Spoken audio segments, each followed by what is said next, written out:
Hello, Capricorn, Sun, Moon, Rising, as well as Venus placements. I'm Jen with Timeline Tarot. I hope you're doing well. This is your tarot card for the week of December 21st, 2025. This is a collective general reading, not individualized nor personalized to you. Messages may come through today that do not fully resonate, and if that happens, it's okay.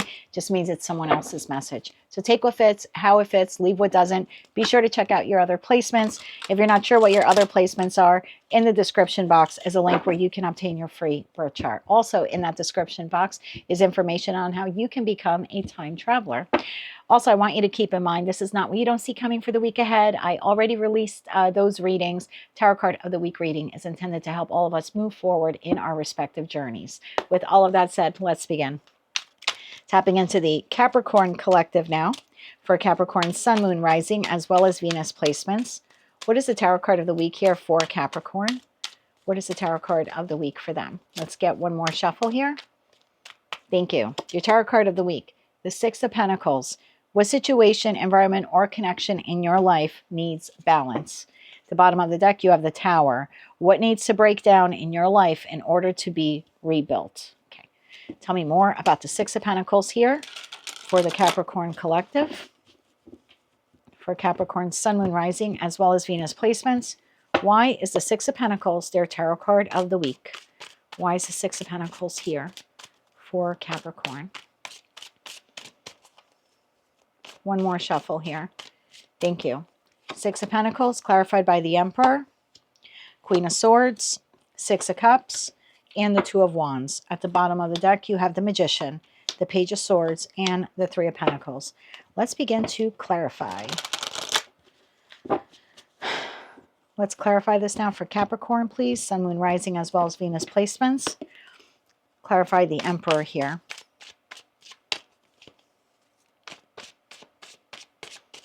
One more shuffle here. Thank you. The Emperor is clarified by the Empress, the Nine of Pentacles, and the Nine of Wands. Why is the Queen of Swords here? Why is the Queen of Swords here? One more shuffle. Thank you. Queen of Swords, clarified by the Ten of Wands, the Eight of Cups, and the Lovers. Six of Cups. Why is the Six of Cups here for the Capricorn collective? One more shuffle here. Thank you. Six of Cups, clarified by the Five of Pentacles, the High Priestess, and the Three of Swords. Two of Wands. Why is the Two of Wands here? One more shuffle here. Thank you. Two of Wands, clarified by the Hangman, the Four of Pentacles, and the King of Swords. Okay. Give me a little perspective on this. Magician, Page of Swords, and Three of Pentacles. One more shuffle here. Thank you. This is clarified by the Chariot, Temperance, and the Nine of Cups. Bottom of the deck, we have Three of Cups, Six of Wands, and the Eight of Wands. Okay. I don't know where you are on the Capricorn collective. For some of you, this person is still in your life. For others of you, they no longer are. I'll leave that up to you to determine. There was a lesson here for this person being in your life, okay? This person, at some point in time, you saw as your equal business partner, your spouse, your partner. It could even be siblings here. Whatever it was, you saw this person as your equal. However, the more you engaged with this entity, the more depleted you became. This entity robbed or stole from you your independence in some way. Your ability to speak for yourself, your ability to make your own money, the ability for you to advocate for what it is that you want. Little by little, the connection with this person, like the more you engaged and the more you nurtured and the more you invested the connection, the more eroded you became in terms of standing up for yourself, speaking up for yourself. Queen of Swords. At some point in time, and if you haven't done it yet, this is the week to do it because we're clarifying the Six of Pentacles here. What situation, environment, or connection in your life needs balance? There's something here you need to see very clearly. This person's intended purpose in your life wasn't for you to just have another failed professional, platonic, or romantic connection. The intended reason for this person in your life, whether you choose to keep them or disassociate with them or re-engage with them, if this is someone from the past, the intended purpose here was for you to learn to choose you. When you don't choose you in a relationship, the relationship becomes burdensome and you end up carrying the weight of the connection. The lesson here with this person was to teach you to not abandon yourself in a connection. 6 of Cups. This was and is a very strong soul bond connection here in your life. The reason why you felt it so deeply is because of that connection. I don't believe for most of you that this was a karmic connection. I think we can learn lessons from every soul bond connection we have in our life, whether they stay in our life for 5 minutes, 5 days, or 50 years. There's something here to learn. The reason why this lesson stung and hurt more than the others was because this person, like, you literally have or had a soul contract with them for them to teach you this lesson. It was supposed to be painful in nature. I hate saying that to people, but it was the only way to get you to actually learn the lesson. You cannot abandon yourself in connections. So if this was a boss that was really freaking hard on you. Maybe currently still is, not, paying you adequately, chinsing you on bonuses and promotions and raises and things of that nature. You lost yourself by not advocating for yourself, by not learning how to effectively communicate your wants, needs, or desires at work. Again, to do it in an effective way, not in an erratic way.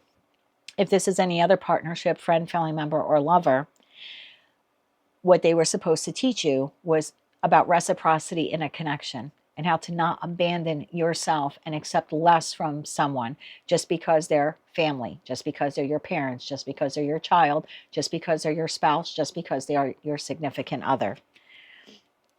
That's why this lesson hurt the most. 2 of Wands. You're now at a crossroads, whether or not you want to keep this person, re-engage with them, reconnect, or just totally move on from them.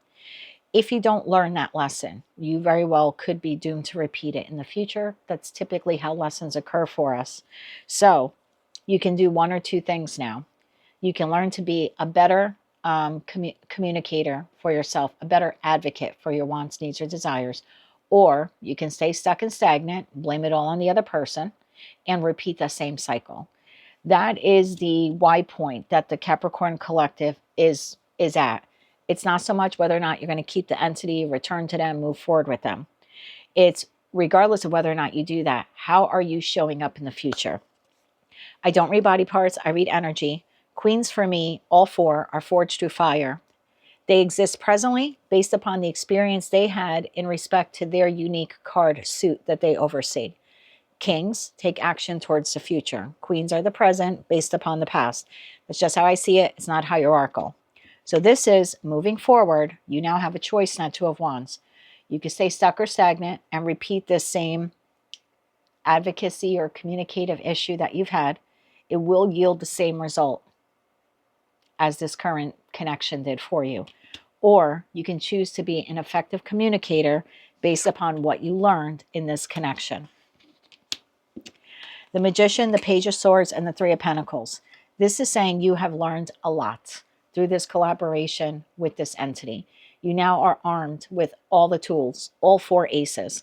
You can very easily choose, again, they're inconsequential, but now you can easily choose to advocate for yourself from a healed place. Chariot, Temperance, and 9 of Cups. This is now knowing how to move forward in all connections here in your life in a very balanced and tempered way, and to communicate in a way where you do get the desired result that you want. 3 of Cups, 6 of Wands, and the 8 of Wands. This person was supposed to help you with this communication wound. Now that you know how to effectively advocate for yourself, I'm not saying that all of your connections from here on out will be rainbows and unicorns, but you have a greater probability now of having success with them, because now you will not abandon yourself within them. That is what you need to realize this week. Okay, that is your tarot card for the week message. Let's get you 3 cards of advice. Yeah, if you're wondering, why is this person in my life, or why did things happen the way they did with this past person, that's your reason. That's what you need to acknowledge. What situation, environment, or connection in your life needs balance? You do. You need balance. And this teacher for lack of a better term. This teacher taught you how to effectively do that now moving forward. Let's get you 3 cards of advice. Thank you. You have the Magician in the reverse. It spun around in the reverse. Magician in the reverse. There's the 8 of Wands again and the 9 of Swords. Bottom of the deck, Page of Swords. If you just want to attribute this was all this person's fault, you can do that. If you don't want to learn the lesson, you don't have to. As you move forward, because of poor planning, you will have this same outcome with other people in your life. It's a communication wound that the Capricorn collective has to heal. It doesn't mean that you don't know how to speak or that you don't speak well. It's that you abandon yourself in connections. You don't want to speak up. You're afraid. You don't want to lose the person. You're sitting here at the Y point. Again, whether you're keeping this person or these people in your life or not, if you don't learn the lesson, you're doomed to repeat it. Unfortunately, the lessons will become increasingly more difficult until we actually learn the lesson and show up differently. So the choice here really seems to be yours. My stepdad says, failure to plan is planning to fail. The Magician in the reverse is someone who has poor planning skills. So if you're not planning to move forward and speak better, like, again, be more of an advocate for yourself, not abandon yourself in the connection. If you don't plan to be authentic to yourself, you will be planning to fail in that next connection, or even in this same connection if you want to reconnect with this person. I'm not blaming you for what went wrong here. What I'm blaming you for is abandoning yourself. Shame on you, Capricorn. You should never, ever do that again, regardless of who this person is. You were and are, in fact, an equal to them. Don't ever let anyone make you feel like you are less than. Don't tolerate that ever again from anyone. This person was a damn good teacher. That is what I have for you, my dear. That is your tarot card for the week of December 21st, 2025. If you like that message, it resonates with you, you want to claim all or part of it, maybe just found it to be helpful, please be sure to click like, share, comment, and subscribe. Hype the video if you're able to do that. If you're celebrating any holidays this week, I'd like to wish you a very happy holiday season. If you're celebrating your birthday in the first week of Capricorn season, I'd like to wish you a very happy birthday. Until I read for you again, I'm sending you light, love, and peace.